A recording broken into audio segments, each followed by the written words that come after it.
Olá, meu nome é Daiane, venho apresentar o filo Briozoa da disciplina Zoologia de Invertebrados, ministrada pela professora Ana Tereza César, do IFE Sudeste MG, campus Muriaé. A imagem que está apresentada representa a colônia de Cristatella mucedo. Esse filo está incluso no clado de Protostomia. Possuem simetria bilateral e são triploblastos, ou seja, possuem 3 folhetos embrionários. Ele está incluso no reino Metazoa, no superfilo Spiralia, inclui basicamente os animais que têm logo nas primeiras clivagens do seu desenvolvimento embrionário a característica de clivagem espiral. Este filo é um Lophophorata por apresentar a estrutura alimentar singular em forma de tentáculos, que se chama Lophóphora. O filo Briozoa é chamado de filo Ectoprocta também. Cuidado para não confundir com o nome Enquitoprocta. Ao longo da apresentação, iremos falar sobre a diferença desses dois nomes, Ectoprocta e Enquitoprocta. Características gerais. Este filo é chamado de animal musgo também, ou Ectoproctus, do grego ecto, externo, e procta, ânus, pois o ânus é fora do lofóforo, diferentemente do Enquitoprocta, que o ânus está situado dentro do lofóforo. Existem descritas cerca de 6.000 espécies vivas. Formam colônias sésseis de zooides que vivem nos ambientes marinhos e de água doce. A forma da colônia varia muito entre as espécies. Os marinhos proliferam ou se fixam principalmente aos substratos sólidos. Alguns tipos formam colônias livres que rastejam no fundo. Uma espécie da Antártida forma colônias gelatinosas em pedaços de gelo flutuantes. É uma diversidade muito grande. No livro Brusca, que foi usado como base para essa apresentação, descreve essas duas classes de briozoários, mas existem também outros esquemas de classificação em uso. A primeira classe descrita no slide é a maior e a mais diversa classe do filo, inclui formas predominantemente marinhas. E a segunda classe descrita é uma classe de briozoários não calcários, exclusivos de água doce, constituído por apenas uma ordem, Plumatelida, mas existem também outros esquemas de classificação em uso. Na imagem temos um briozoário da espécie Alcyonidium, levado pela correnteza até a areia. Provavelmente você já viu em alguma praia do Brasil. Plano corporal. Zooide é o cistídio mais o polipídio. O que é o cistídio? Cistídio é a parede externa do corpo que serve de abrigo para os vivos e para os mortos. Já o polipídio inclui a coroa tentacular ou lofóforo e as vísceras moles, que podem ser protraídas e retraídas do cistídio com a ajuda dos retratores do polipídio. A abertura do cistídio, onde a coroa tentacular estende-se, é conhecida como orifício. E nos quilostomados, que é um subgrupo, tem uma cobertura quitinosa em forma de aba, que é chamado de opérculo. Zoécia é a camada interna calcificada nos quilostomados e ciclostomados. Cada zoóide tem um cordão de tecidos tubular conhecido como funículo. É onde conseguimos identificar o testículo quando ele se torna presente. E basicamente são 3 tipos de zoóides que são polimórficos na mesma colônia, ou seja, na mesma colônia, há variação fenotípica de zoóides. Autozoóides, zoóides que se alimentam e têm coroas tentaculares típicas. Heterozoóides é a mistura de autozoóides normais, mais diversas formas de zoóides que não se alimentam. Aí temos exemplos de aviculários representados pela imagem, parece uma cabeça de um pássaro. Ele atua como defesa da colônia, como se fosse uma mandíbula, que irá, entre aspas, abocanhar algum tipo de predador ou outro tipo de indivíduo. Ele vai abocanhar, mas não vai engolir, vamos dizer assim, né? Pois ao perceber o indivíduo pelas papilas sensoriais, ele fecha a mandíbula e abre depois. E aí vocês devem estar se perguntando, mas se não tem estrutura alimentar, como esse zoóide mantém a sua nutrição, né? E a resposta é que na colônia desse aviculário há sempre um zoóide que se alimenta e tem coroas tentaculares típicas. Assim como o vibráculo, o aviculário não vive sem os autozoides. E por sua vez, quinozoides são indivíduos reduzidos e modificados para fixação ao substrato.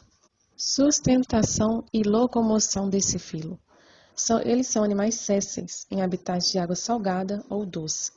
Sua sustentação se dá pela parede corporal, que consiste na parede externa secretada, que pode não ser calcificada ou apresentar uma camada interna fortemente calcificada, que é o zoécio, na epiderme subjacente e no peritônio. E quem realiza a movimentação de retração e protração do cistídeo são as lâminas de músculos circulares e longitudinais. Estão localizadas entre a epiderme e o peritônio dos filectolemados. Mas essas camadas musculares são especializadas nos outros grupos para formar vários feixes de músculos separados. Na imagem ao lado está representada uma grande colônia de briozoário, Pectinella magnifica, parecida com o cérebro. É uma espécie estrangeira. A alimentação e digestão. Os tentáculos dos lofóforo são ciliados e os cílios estão dispostos em bandas, características relacionadas com o método alimentar. E na primeira imagem está representado o diagrama das correntes ciliares produzidas por esses cílios laterais. Os briozoários são suspensívoros. O que quer dizer isso? Eles se alimentam daquilo que está em suspensão na coluna de água, embora existam outros métodos alimentares complementares. Alimentam-se basicamente de protistas, mas algumas espécies conseguem capturar e ingerir os organismos maiores. Na segunda imagem, observa-se o efeito do movimento tentacular. Na indicação da seta, uma pequena alga que acabou de ser puxada para dentro da corrente central. E no último tópico, vou falar utilizando a imagem do próximo slide para melhor compreensão. É uma imagem de um trato digestivo. A digestão começa no meio extracelular da carne e do estômago central e é concluída no meio intracelular de todas as partes do estômago. O alimento é transportado pelo trato digestivo por peristalse e cílios. Os materiais não digeridos são girados e acondicionados em uma massa fusiforme pelos cílios do piloro e, em seguida, levados ao reto para ser eliminados. E sobre a circulação, respiração e excreção, os briozoários não têm sistema circulatório estruturado, de forma que o transporte dos metabólitos ocorre por difusão dentro de cada zooide. A circulação dentro dos zooides é facilitada pelo xiloma comum, pelos poros dos cistídeos e pelos cordões funiculares. A troca gasosa ocorre através das paredes das partes estendidas do polipídio, principalmente na coroa tentacular. Os briozoários não têm pigmentos respiratórios e os gases são transportados em solução. Sistema nervoso, órgãos dos sentidos. Órgãos dos sentidos dos briozoários são reduzidos por ter um estilo de vida séssil e pela inexistência de uma cabeça bem definida. Os únicos receptores conhecidos são as células táteis existentes e nas papilas sensoriais dos aviculários. As larvas têm um órgão apical, que supostamente é sensorial, bem como um órgão periforme ciliado, que é utilizado para testar o substrato antes do assentamento. Reprodução e desenvolvimento desse filo. Todos os briozoários são hermafroditas. Apesar das colônias crescerem de forma assexuada, novas colônias podem ser formadas por reprodução sexuada ou assexuada.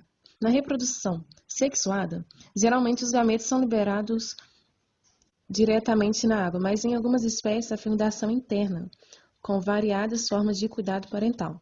São liberados na forma de uma larva natante. Na realidade, uma pequena colônia formada por 4 zooides ou um zooide envolta por um manto ciliado. Nadam por cerca de 24 horas, encontram um substrato adequado, o manto se desprende e uma nova colônia tem início. 30 minutos após a fixação, os lofóforos já são estendidos para capturar alimentos. A maioria das espécies dulcícolas também se reproduz de forma assexuada através da liberação de formas capsuladas ovoides, chamadas de estatoblastos, resistência à dissecação, frio extremo e toxinas, liberados muitas vezes em número muito grande. A reprodução sexuada é responsável pelo crescimento das colônias e pela regeneração dos zooides. Cada colônia começa a partir dos tecidos de uma larva metamorfoseada, que desenvolve um ou mais zooides a partir da parede corporal ou, em alguns quilos tomados, de uma massa de células indiferenciadas, conhecida como blastema, conectado ao órgão apical. Assim como a reprodução sexuada, o primeiro zooide ou grupo de zooides que se desenvolve antes de começar a alimentar-se é conhecido como ancéstrula. E por curiosidade, Os briozoários são, com alguma frequência, encontrados em aquários de água doce. Eles se proliferam somente em aquários maturados e estáveis, ou seja, ele é um ótimo bioindicador de que o aquário vai bem. Só é importante lembrar que briozoários fazem parte da dieta natural de diversos animais, como os cascudos. Em especial, as ampulárias são grandes devoradoras de briozoários e não devem ser mantidos junto com estes animais. Portanto, deve ter uma preocupação ecológica quanto a esse tipo de situação. Eu agradeço pela atenção e espero que essa apresentação tenha te ajudado de alguma forma.